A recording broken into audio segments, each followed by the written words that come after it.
చూస్ country delight, live better. ఇప్పుడే country delight యాప్ని download చేసుకోండి.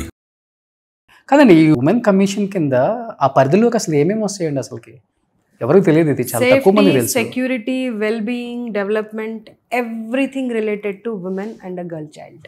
ఓకే, మీరు ఎలా తీసుకుంటారు మీ బాధ్యతను అనేది, అది ఆ పర్సన్ ఎవరైతే ఉంటారో ఆ సీట్లో వాళ్ళని బట్టి ఉంటుంది. Okay, for me it is more important. ఎందుకంటే మోస్ట్ నెగ్లెక్టెడ్ ఎవరన్నా ఉన్నారు అంటే ఈ రాష్ట్రంలో కానివ్వండి, ఎక్కడైనా కానీ స్టూడెంట్స్. సో నాకు అనిపించింది కదా, అంటే స్టూడెంట్స్ వెళ్ళి చెప్పుకోవాలంటే కూడా ఒక ప్లాట్ఫామ్ అనేది 100% కావాలి.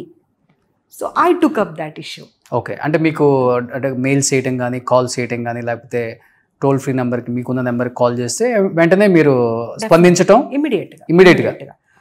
ఇంత ఫైల్స్ నిండిపోయాయి వాళ్ళ కాల్స్తో, వాళ్ళు పంపించే ప్రాబ్లమ్స్తో, వాటన్నింటితో. చాలా పెద్ద ఫైలే ఉంది. ఓకే, సీఎం గారికి తీసుకెళ్ళి పెడితే అంటారు కావచ్చు, అమ్మ ఇంత పెద్ద ఫైల్ అయిపోయిందా స్టూడెంట్స్ ఇష్యూ అని చెప్పి. ఓకే, కానీ శారద గారు, చాలామంది నన్ను అడిగారు అసలుకి ఏంటి ఆమె కుటుంబ నేపథ్యం, రాజకీయ నేపథ్యం ఏమైనా ఉందా, పెద్ద బ్యాక్గ్రౌండ్ ఆమెది, లేకపోతే అసలుకి ఎలా ఆమె ఇంత దూరం వచ్చారు అనేది బాగా సెర్చ్ చేస్తున్నారు గూగుల్లో కూడా. రాజశేఖర్ రెడ్డి గారికి దూరపు బంధువు అని కూడా అంటారు కొంతమంది. ఫస్ట్ టైం వింటున్నా నేను. ఏంటండి అసలు మీది? లేదు, నేనే I'm the first person to enter in to politics. మా ఫ్యామిలీలో ఇంతవరకు ఎవరు పాలిటిక్స్లో లేరండి. నేను కూడా పాలిటిక్స్ అనేది not my cup of tea. Okay, నేను సిఏ చేస్తూ ఉండేంటి, సూపర్విజ్ విజయవాడలో కోచింగ్ తీసుకున్నాను. సిఏ ఇంటర్ రాశాను. ఇంటర్ రాసిన తర్వాత అంటే నాకు డిగ్రీ ఫస్ట్ ఇయర్లోనే మ్యారేజ్ అయిపోయింది. సో మా హస్బెండ్ సపోర్ట్తోనే నా ఎడ్యుకేషన్ అంతా కొనసాగింది. అలా సిఏ ఇంటర్ రాసిన తర్వాత పెద్ద పాప పుట్టడం జరిగింది. ఓకే, అప్పుడే మళ్ళీ సిఏ కొంత పాప పెద్దగా అవ్వగానే వెళ్ళి మళ్ళీ సిఏ కంటిన్యూ చేద్దామని అనుకున్నాను. ఆ తర్వాత పిల్లలయ్యాక ఎలా ఉంటుంది మీకు తెలుసు కదండి. సో మళ్ళీ ప్రిపేర్ అవుతూ ఉంటే చిన్న పాప, ఇద్దరు అమ్మాయిలు నాకు. సో చిన్న పాప జస్ట్ 1 month. మా హస్బెండ్కి ముందు నుండి కూడా పాలిటిక్స్ అంటే చాలా ఇంట్రెస్ట్. ఎందుకంటే ఎంఎస్ఆర్ గారు మీకు గుర్తుండాలి పెద్దలు. సో వారి గ్రామము మా గ్రామం ఒకటే, అండ్ వారి ఇంటి పక్కనే మా ఇల్లు అనమాట. సో చిన్నతనం నుండి మా వారు వారిని చూసి పెరిగారు కాబట్టి చిన్న ఊహ తెలిసిన దగ్గర నుండే పాలిటిక్స్ అనేది కొంత వారికి అలవాటయ్యి ఎన్ఎస్యుఐ డేస్ నుండే ఎన్ఎస్యుఐలో ఎంఎస్ఆర్ గారితో పాటు ఉండేవారు. సో తను జెడ్పీటీసీ చేద్దాం అనుకున్నారు. బీసీ రిజర్వేషన్ అవుతుంది చేద్దాం అనుకుంటే బీసీ ఉమెన్ అయ్యింది. ఓకే, సో నన్ను పాలిటిక్స్లోకి రమ్మంటే నాకు అసలు పాలిటిక్స్ ఏబిసిడి తెలియదు, ఇప్పటికీ తెలియదు అనుకోండి. ఆఫ్టర్ 25 years ఆల్సో మీరు అడిగితే అసలు పాలిటిక్స్ ఏంటి అంటే నాకు ఇంతవరకు అర్థం కాలేదు. ఓకే, ఒక సోషల్ సర్వీస్ లాగా అనుకొని, అంటే చాలా కన్విన్స్ చేశారు. నాకు ఇష్టం లేకుండే, బట్ చాలా కన్విన్స్ చేస్తే, మా ఇంట్లో వాళ్ళు కన్విన్స్ చేస్తే ఒప్పుకోలేదు. కానీ మా ఊర్లో పెద్దలందరూ చదువుకున్న దానివి కదా తల్లి, నువ్వు వెళ్తే మనకు బాగుంటుంది, మన ఊరికైనా ఎవరికైనా కానీ నలుగురికి మంచి చేస్తావు అని అంటే, అప్పుడు అలా నా పొలిటికల్ ఎంట్రీ స్టార్ట్ అయింది, నా జర్నీ. మీ హస్బెండ్ సపోర్ట్తో? మా హస్బెండ్ సపోర్ట్. లవ్ మ్యారేజ్ అండి? లవ్ మ్యారేజ్ కాదు, మా మేనత్త కొడుకు, మేనబావ. ఓకే, సో అలా జెడ్పీటీసీ 2001లో అయ్యాను. ఇంకా అలా నెమ్మదిగా అంచెలంచెలుగా. ఓకే, రాజకీయ గురువు ఎవరైనా ఉన్నారా తర్వాత వచ్చిన తర్వాత? ముందు నుండి ఎంఎస్ఆర్ గారే మాకు రాజకీయ గురువు. ఆ తర్వాత మీరు రాజశేఖర్ రెడ్డి గారు అన్నారు కదా, పెద్దలు రాజశేఖర్ రెడ్డి గారు అంటే అసలు ఈ రాష్ట్రంలో కానీ 2 రాష్ట్రాల్లో ఇష్టపడని వాళ్ళంటూ లేరు, అండ్ వారంటే అభిమానించని వారంటూ లేరు.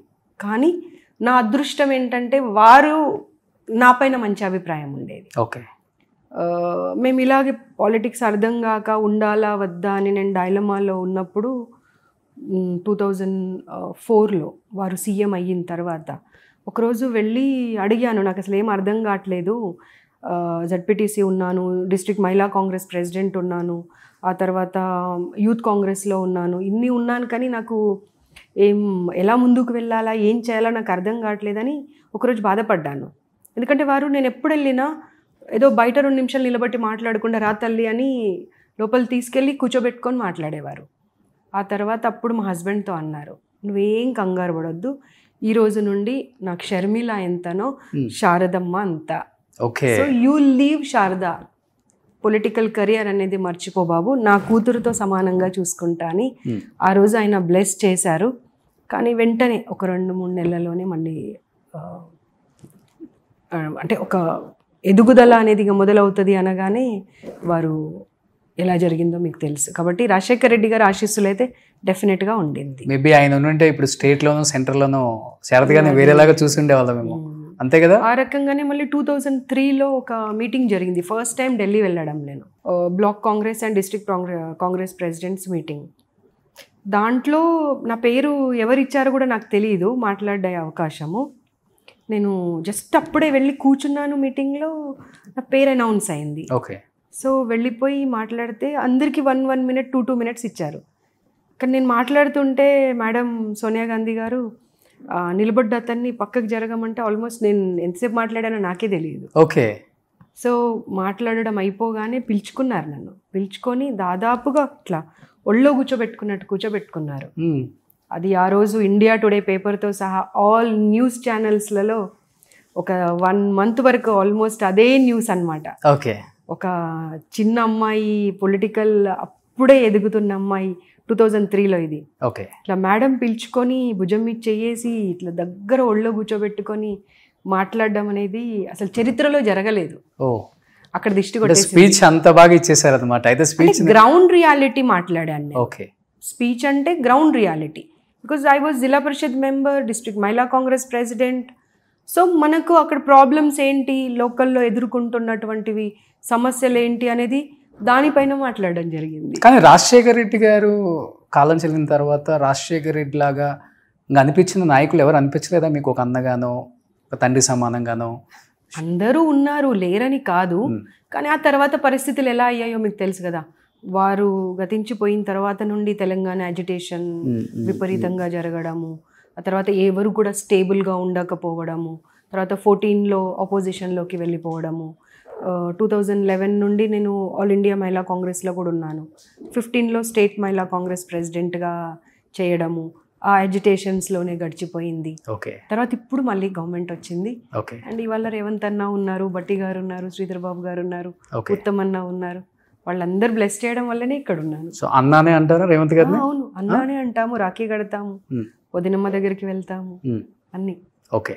సో ఇప్పుడు అన్న సపోర్ట్ డెఫినెట్గా, గో హెడ్, ఎస్, వెనక నేనున్నాను అని ఒక ధైర్యం అయితే ఇస్తారు. ధైర్యం ఇస్తారు వారు. రేవంత్ అన్నతో పాటుగా శ్రీధర్ బాబు గారు కూడా, శ్రీధర్ అన్న యాక్చువల్గా, బట్టి గారు, బట్టన్న, ఉత్తమ్ అన్న, అందరు సపోర్ట్ ఉంది, అందరికీ తెలుసు. జనరల్గా ఏంటంటే షీఈ్ నాట్ లైక్ కంప్లీట్లీ ఒక పొలిటికల్ ఉమెన్ లాగా కాకుండా ఒక ఎడ్యుకేటెడ్ పర్సన్గా మంచి చెడులు ఎలా వెళ్ళాలి ఏంటి అనేది తనకంటూ ఒక తన దారిలో తను వెళ్తుంది అనేది వాళ్ళకి తెలుసు అనమాట. Okay. So they respect me, they guide me and they show me the path. Super. పిల్లలు ఏం చేస్తున్నారండి ఇప్పుడు? పిల్లలు ఇద్దరు జడ్పీటీసీ ఎలెక్ట్ అయినప్పుడు జస్ట్ చిన్న పాప 1 month, ఓకే, పెద్దమ్మాయి 3 years. ఓకే. బట్ ఇప్పుడు పెద్దగా అయ్యారు. ఇప్పుడు ఏం చేస్తున్నారు వాళ్ళు? పెద్దమ్మాయి తన ఓన్ స్టార్ట్అప్ ఉంది మహారాష్ట్రలో. ఓ. చిన్నమ్మాయి is a chef, she's working in a restaurant. ఎక్కడ? ఇక్కడే సమా అని ఫిల్మ్ నగర్లో ఉంటుంది. ఓ, ఏంటి హోటల్ మేనేజ్మెంట్ చేశారు తను? లేదు, chef course, proper chef course. Oh super. So ఇంట్లో అన్ని వెరైటీస్ చేస్తుంది. ఓకే. పెద్దమ్మాయి స్టార్ట్అప్ కంపెనీ అక్కడ. పేరేంటండి? పాప పేరు అడుగుతున్నారు. పాప పేరు శ్రియ. అండ్ ఈ మధ్య మీరు చూసే ఉంటారు, కనుక ఆర్గానిక్స్ అని. ఆల్మోస్ట్ ఇండియాలోనే she's the youngest entrepreneur. Wow. And she's producing organic palm jaggery goods. So మా నాన్నగారికి మహారాష్ట్రలో కళ్ళు షాప్స్ ఉండింది. అంటే మా నాన్నగారి తరమే మహారాష్ట్రలో కళ్ళుని ఇంట్రడ్యూస్ చేసినటువంటి వాళ్ళు మా నాన్న వాళ్ళ టీం అన్నమాట. ఓకే. సో మహారాష్ట్రలో చదివింది తను, పూణేలో. అప్పుడు నా ప్రొఫెషన్నే, మా తాత ప్రొఫెషన్నే నేను ఎందుకు తీసుకోకూడదు అని నీరా నుండి బెల్లం తయారు చేస్తుంది, 100% న్యాచురల్ ఆర్గానిక్. వావ్. సో మహారాష్ట్రలోనే ఉంటున్నారు ఇప్పుడు పాప? మహారాష్ట్రలోనే.